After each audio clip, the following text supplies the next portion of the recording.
Hello, I am Vishu Deepak, faculty at government polytechnic Badaun.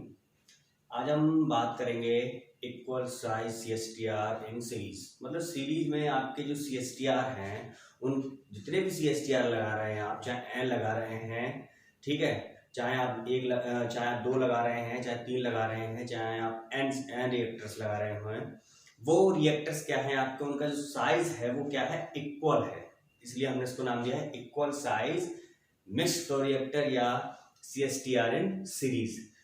तो हम इसमें एक ऐसी बात करेंगे क्या कि आपका जो सिस्टम है वो कौन सा है, कांस्टेंट वॉल्यूम रिएक्शन सिस्टम या कांस्टेंट डेंसिटी सिस्टम। तो ये क्या होता है, मैं बता चुका हूं कि कांस्टेंट वॉल्यूम या कांस्टेंट डेंसिटी वो रिएक्शन सिस्टम होते हैं जिसमें रिएक्शन प्रोग्रेशन के दौरान जो आपकी रिएक्शन आपकी प्रोग्रेस होगी विद रिस्पेक्ट टू टाइम, आपका जो volume of the reaction mixture है वो आपका चेंज नहीं होता है, क्या रहता है, कांस्टेंट रहता है। ठीक है, यानी कि आप इसमें कंडीशन थी कि आप कांस्टेंट वॉल्यूम रिएक्शन सिस्टम में आप क्या करते थे, V आपका V0 के बराबर हो जाता था। ठीक है, और अब हम देखते हैं इसमें क्या है। तो यदि हम ये रिएक्टर्स आपके सीरीज में हैं, इन रिएक्टर्स का यदि हम ओवरऑल कन्वर्जन देखें, कन्वर्जन की टर्म में देखें, उसका जो ओवरऑल कन्वर्जन है वो आपका क्या होगा, ओवरऑल कन्वर्जन क्या होगा, XA3 बराबर 1 माइनस CA3 ओवर CA0। ठीक है, ये आपका क्या आ जाएगा, ओवरऑल कन्वर्जन। अब हम 1 बाई 1 जो जितने 3 रिएक्टर्स लिए हम तीनों रिएक्टर्स के लिए CSTR की जो डिजाइन इक्वेशन है उसको हम रखकर देखेंगे कि क्या क्या चेंजेस आते हैं। तो CSTR का हम जब बात करेंगे तो उसकी पहले टैंक की बात करेंगे आपके लिए हम फॉर टैंक 1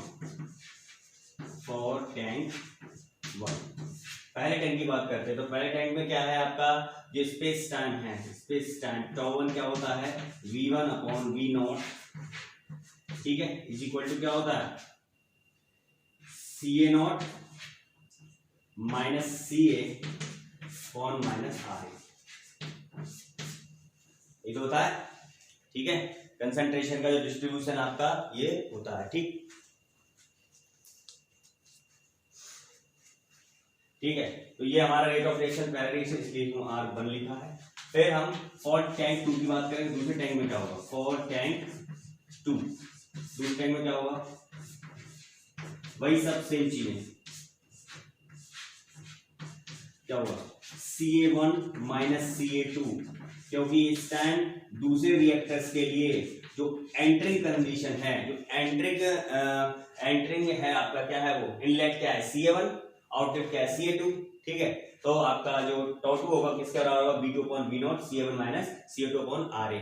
ठीक, अब हम बात करते हैं टैंक 3 के लिए।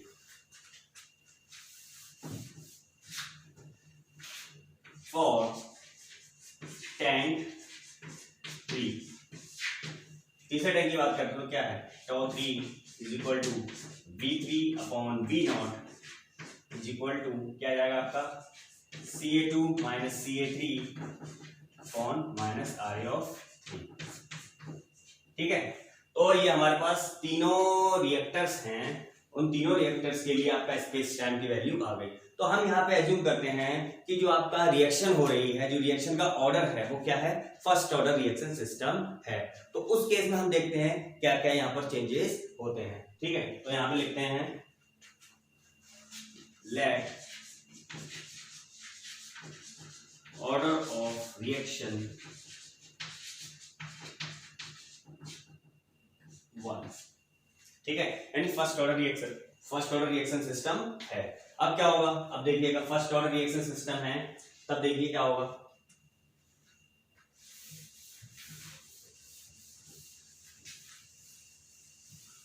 आपका क्या है, फर्स्ट ऑर्डर रिएक्शन सिस्टम, मतलब कि जो R ऑफ A है वो क्या है, K इंटू CA। ठीक है, यानी जो ऑर्डर है आपका वो क्या है, फर्स्ट ऑर्डर है। तो फर्स्ट ऑर्डर के लिए क्या है आपका जो रिएक्टर्स है,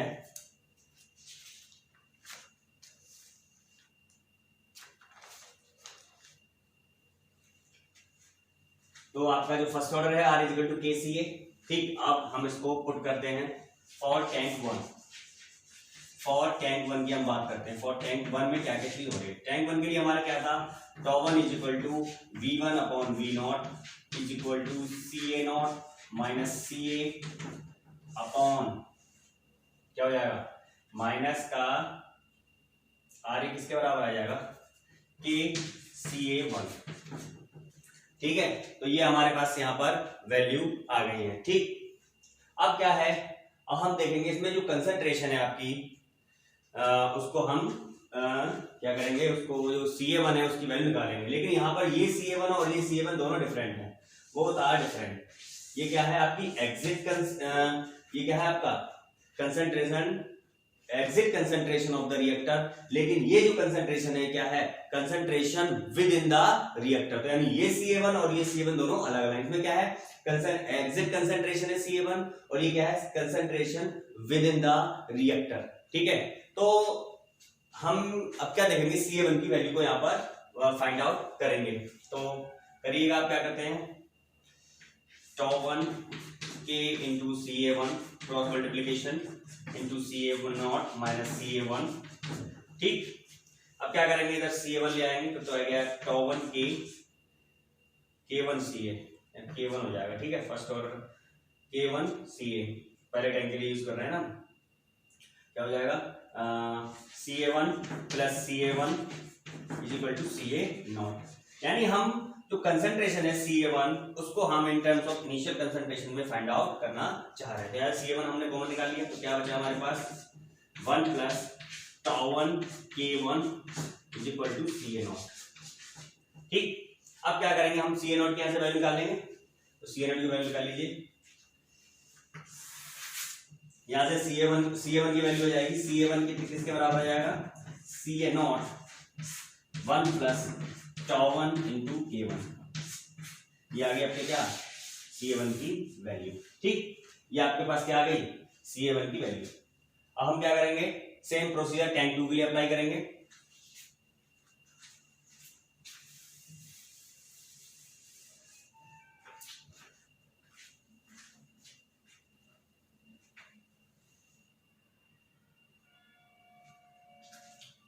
अब बात करते हैं हम टैंक 2 के लिए। फॉर टैंक 2 के लिए हम बात करते हैं। तो फॉर टैंक 2 के लिए हम जो बात करेंगे तो हमें पता है उसकी इक्वेशन क्या थी, टॉ 2 इज इक्वल टू क्या आया था, CA1 minus CA2 upon K2 into CA2। कोई दिक्कत, ठीक है, वही चीज जब उसका क्रॉस मल्टीप्लिकेशन करेंगे आप तो क्या आ जाएगा, tau 2 K2 CA2 is equal to CA1 minus CA2। ठीक है, तो यहां से वही चीज CA2 आप कॉमन निकाल लेंगे, बचेगा क्या आपके 1 plus tau 2 into K2 is equal to CA1। ठीक, तो यहां से CA2 वैल्यू क्या आ जाएगी, CA1 over 1 plus tau 2 into K2। ये क्या आ गया आपके पास, CA2 की value in terms of CA1। तो हमें पता है CA1 की वैल्यू क्या है, CA नॉट 1 प्लस उसमें क्या रख देंगे, हम वैल्यू को पुट कर देंगे। तो देखिएगा क्या करते हैं, अब हम क्या करेंगे, इस इक्वेशन में CA1 की वैल्यू यहां से रखेंगे। ठीक है, तो इस इक्वेशन में आप CA2 इज इक्वल टू क्या है आपके पास, CA1 की वैल्यू लगा देते हैं हम, CA naught 1 plus tau 1 K1 1 plus tau 2 K2। ये आ गई आपकी CA2 की वैल्यू। ठीक है, अब सिमिलरली फॉर टैंक 3 सिमिलरली कर देता हूं मैं। ठीक है, तो CA3 यहाँ क्या आ जाएगा, CA naught 1 plus tau 1 K1 1 plus tau 2 K2 1 plus tau 3 K3। ठीक है, ये आपका क्या आ गया, CA3 की कंसंट्रेशन आ गई इन टर्म्स ऑफ इनिशियल कंसंट्रेशन और स्पेस टाइम रेट कांस्टेंट के टर्म में आपके पास एक इक्वेशन आ गई। ठीक है, अब हम बात करते हैं यदि आपके N C S T R series में है, जब आपके C S T R N है सीरीज में, तब क्या होगा। N C S T R के लिए देखते हैं क्या होता है।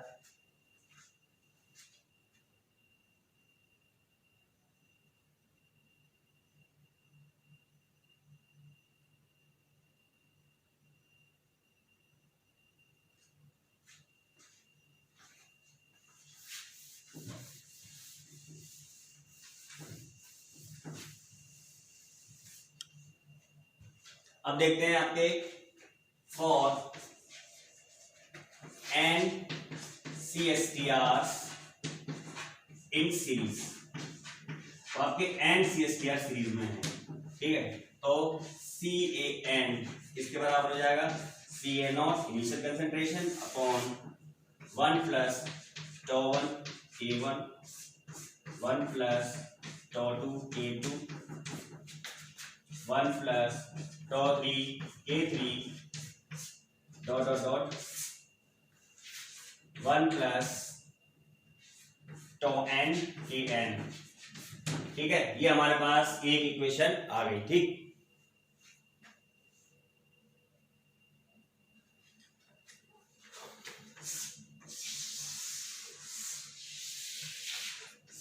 ठीक है, ये आ गए हमारे पास कि अगर आपके N C S T R अगर सीरीज में है तो आप कंसंट्रेशन को कैसे फाइंड आउट करेंगे। तो C A N is equal to C A naught 1 plus जितने भी आपके रिएक्टर्स हैं उनका आपने सब कुछ मल्टीप्लिकेशन में रख दिया। ठीक है, तो आपका जो कन्वर्जन क्या होगा, कन्वर्जन भी आपका देखिएगा, कन्वर्जन एक्स ए एन इसके बराबर हो जाएगा conversion 1 minus C A N upon C A naught, ये तो हो जाएगा आपका कन्वर्जन। ठीक है, अब हमें पता है सी ए एन की वैल्यू क्या है, ये इसमें हम पुट कर देंगे इसको, तब क्या आता है conversion. N C S T R के लिए कन्वर्जन देखिएगा,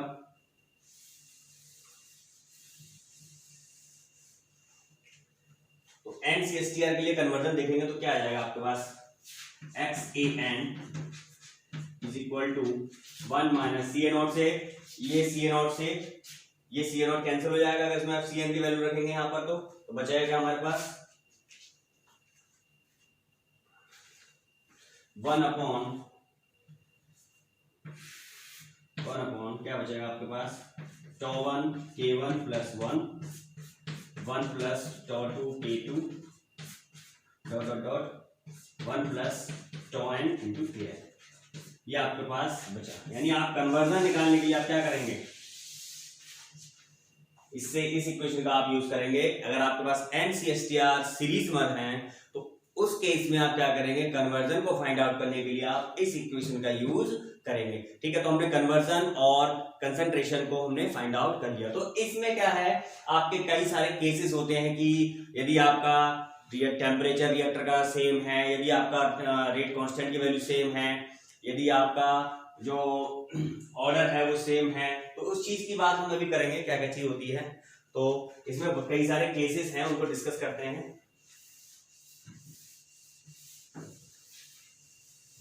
अब इसके रिगार्डिंग जो केसेस हैं उनको हमें डिस्कस करना है।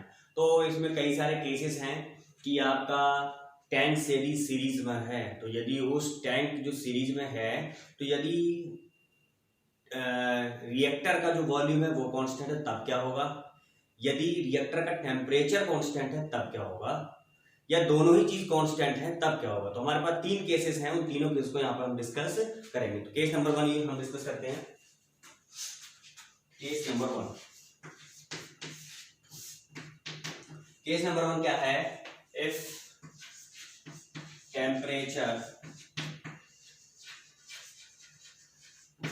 temperature in all tanks are same।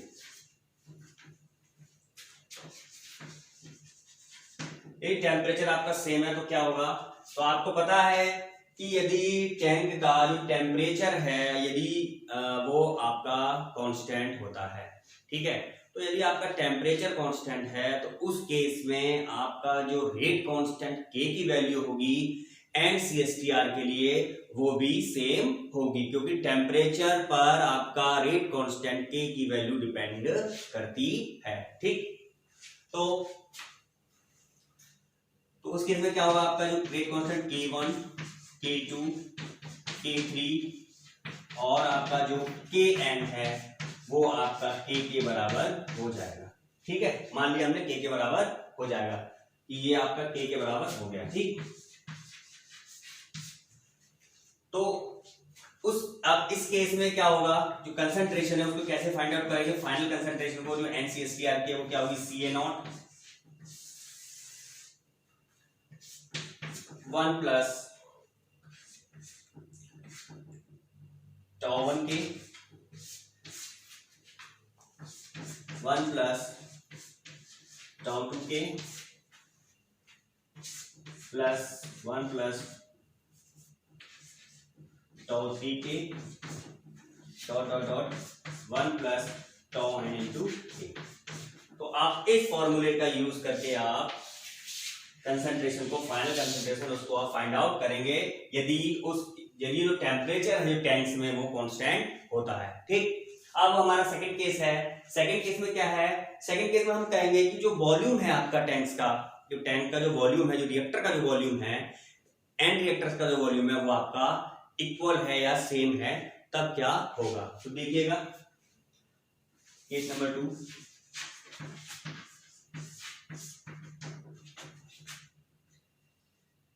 If volume in all tanks are same, सभी टैंक का वॉल्यूम सेम है, तो सभी टैंक्स का यदि वॉल्यूम सेम होता है तो उनका जो स्पेस टाइम है V/V0 की वैल्यू वो भी सेम होगी। यानी स्पेस टाइम T की वैल्यू क्या है, सभी रिएक्टर्स के लिए वो क्या होगी, इक्वल होगी। तो τ1 τ2 τ3 डॉट डॉट τn किसके बराबर हो जाएगा, τi के बराबर मान लिया हमने। ठीक है, हमने मान लिया ये इसके τi के बराबर हो जाएगा। ठीक, तो उस केस में आपकी Cn की वैल्यू कैसे निकलेगी, सेम वही चीज है, 1 plus τi into K1, 1 plus τi into K2,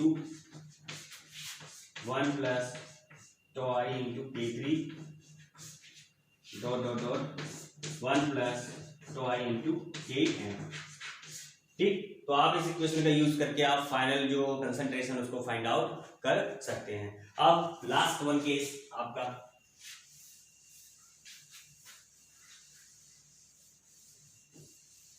last case है आपका केस नंबर 3। केस नंबर 3 क्या कह रहा है, if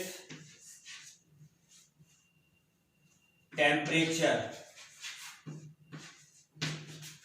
and volume of all tanks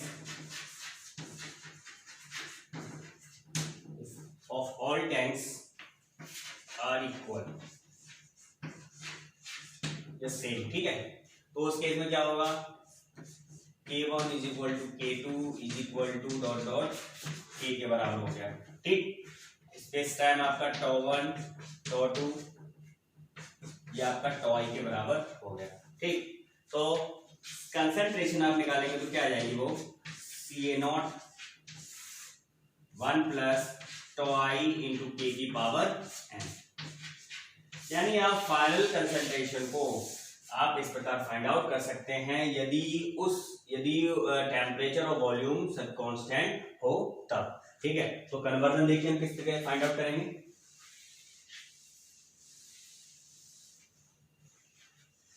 conversion आपका क्या था, HCN क्या था, 1 माइनस CAN ओवर CA0 था, तो कन्वर्जन क्या आ जाएगा, 1 minus 1/1 plus τi into K की पावर n। ठीक है, ये आपका कन्वर्जन आ गया।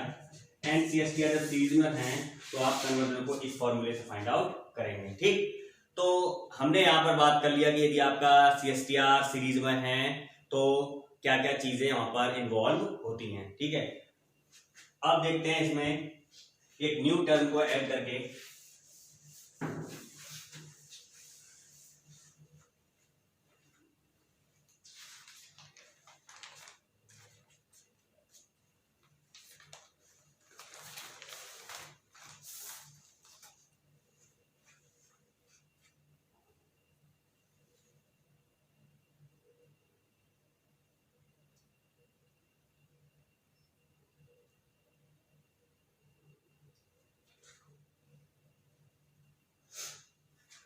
तो यदि हम इसका एनालिसिस करेंगे, CSTR सीरीज में इसका एनालिसिस करते हैं, तो एनालिसिस करने पर हम क्या देखते हैं, जो आपका ओवरऑल स्पेस टाइम है, तो इसका आपका समेशन ऑफ टो आई,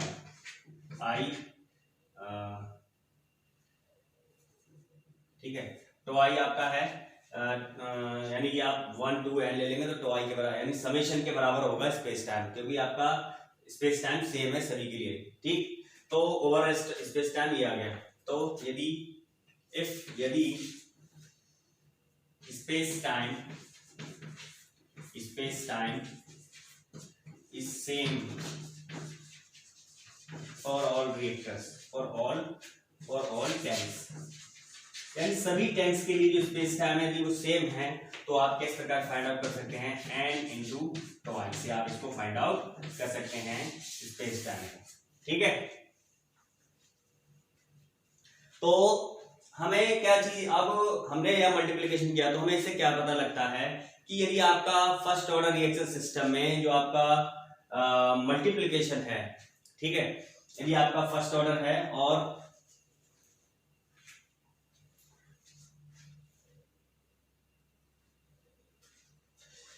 तो आपका हम इसमें ये देखते हैं जो फर्स्ट ऑर्डर रिएक्शन सिस्टम है उसमें जो आपका टॉ इंटू के का जो मल्टीप्लिकेशन है वो एक डायमेंशन लेस नंबर को रेफर करेगा। उस डायमेंशन लेस नंबर को हम डैम्पोलर नंबर कहते हैं। डैम्पोलर नंबर आपको एक क्विक एस्टिमेशन देता है डिग्री ऑफ कन्वर्जन का, यानी डिग्री ऑफ कन्वर्जन का जो क्विक एस्टिमेशन है आपको डैम्पोलर नंबर यहाँ पर देगा। तो हम ये देखते हैं यहाँ पर एक चीज को हम अप्लाई करते हैं डैम्पोलर नंबर को।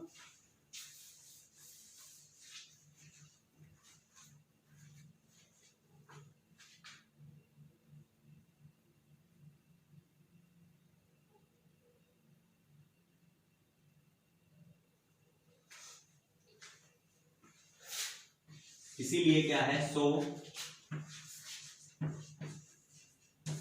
First order reaction system, so in first order reaction system the product term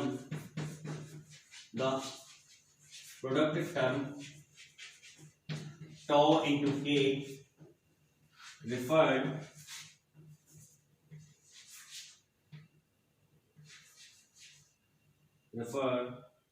to a dimensionless number called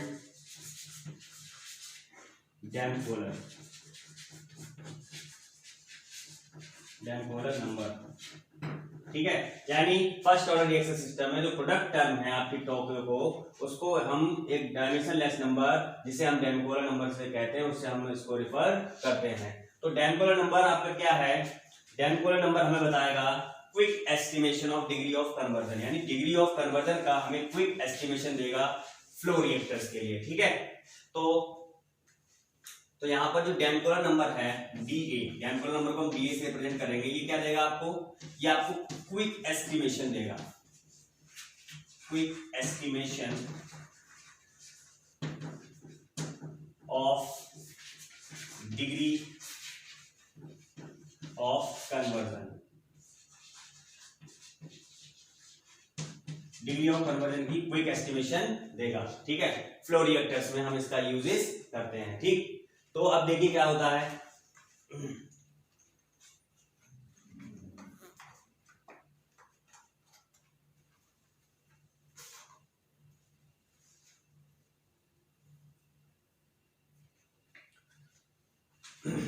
तो डैम्पर नंबर को हम रिप्रेजेंट करते हैं D A is equal to minus R A not into B upon F A naught. ये क्या है? ये है आपका rate of reaction at entrance.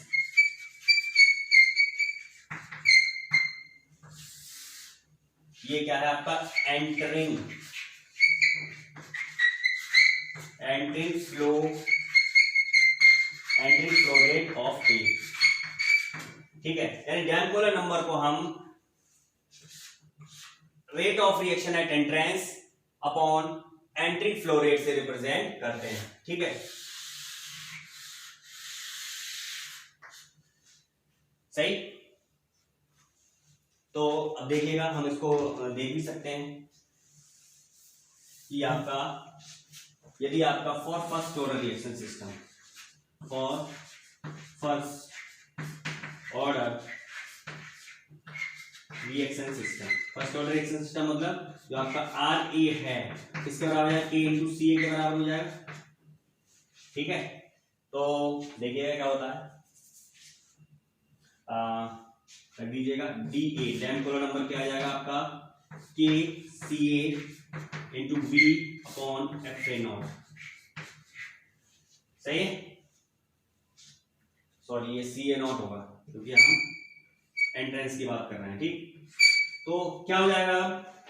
ये किसके बराबर हो जाता है आपका? वी नॉट के बराबर हो जाएगा। तो डी ए क्या जाएगा? K into B upon V naught किसके बराबर हो गया? ये टाउ इंटू के के। In first order reaction system में तो टाउ इंटू के की टर्म को आप टाउ इंटू के की टर्म को आप डैम्पोलर नंबर से रिप्रेजेंट कर सकते हैं। सिमिलरली हम सेकंड ऑर्डर के लिए देख लेते हैं। सेकंड ऑर्डर में क्या होगा?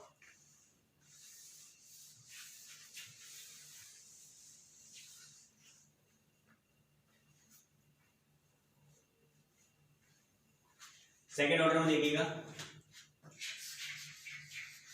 और सेकंड ऑर्डर में देखिएगा क्या है? डैम्पोलर नंबर क्या आ जाएगा? K C A nought square into B upon F A nought. ठीक है, क्या आ जाएगा यहाँ पर? एक सी ए नॉट यहां से ले लो तो बी अपॉन बी नॉट यहाँ क्या आ गया? यहाँ आ गया आपका, यहाँ इसको ऐसे लिख लेते हैं C A not into C A not into V upon F A nought. इसको हम चेंज कर लेते हैं वी नॉट में, तो आपका क्या आ जाएगा? ये tau into K into C A naught. ये क्या आ गया आपका? सेकंड ऑर्डर रिएक्शन सिस्टम के लिए आ गया। सेकंड ऑर्डर रिएक्शन सिस्टम में आपका जो डैम्पोलर की है उसकी वैल्यू ये होगी। ठीक,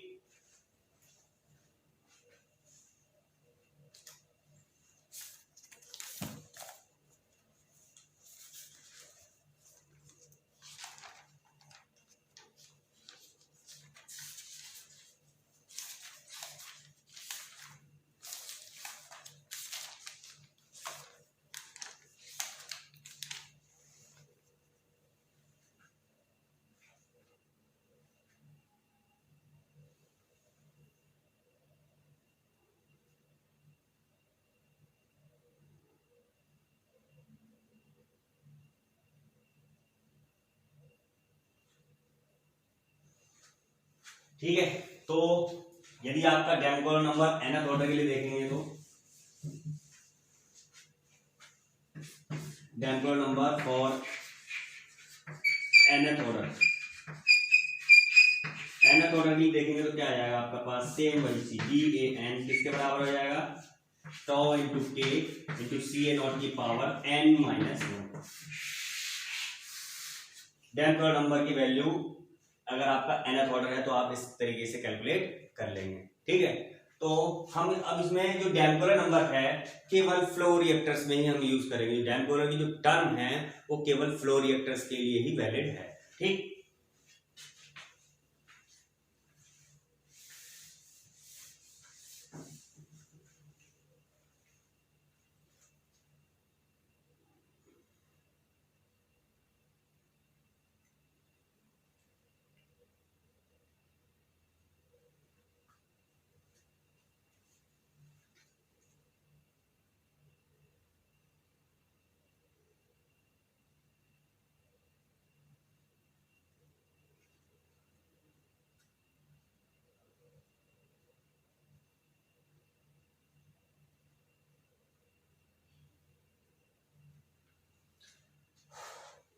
देखिएगा, यदि आपका डैम्पोलर नंबर की वैल्यू लो है तो आपको कन्वर्जन भी आपको लो मिलेगा।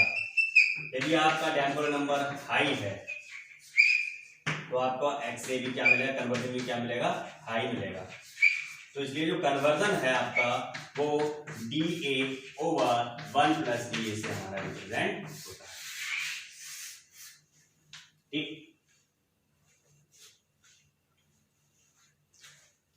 तो हमने यहाँ पर बात कर ली आपकी CSTR इन सीरीज में क्या क्या चेंजेस, मतलब क्या क्या चीज इन्वॉल्व होती हैं, और उसके रिगार्डिंग हमने डैम्पोलर नंबर का हमने बात कर ली है। तो आज का जो लेक्चर था वो यहाँ पे फिनिश होता है। यदि आपको इस लेक्चर में कोई भी डाउट है तो आप नीचे कमेंट सेक्शन में हमको बता सकते हैं।